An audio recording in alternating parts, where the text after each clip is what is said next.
ម៉ែអូផ្កាស្អាតចំម៉ែផ្កាកដាស់ចាំផ្កាកដាស់ស្អាតចំម៉ែអូអត់មានស្លឹកទេមកលុបតិចឲ្យស្អាតទៀតនេះបាទលហឹម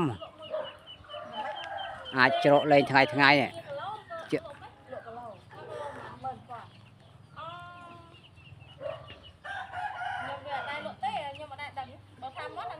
បងប្អូនត្រូវការថ្ងៃឡើងក្តៅអីមកច្រកលេងមកលុបតិចជ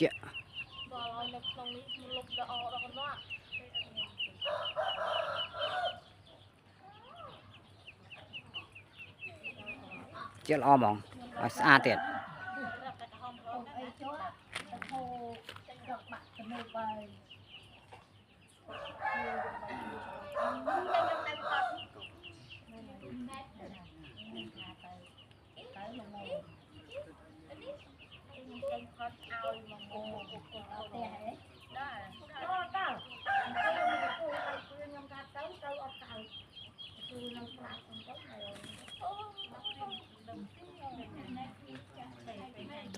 ស្អាត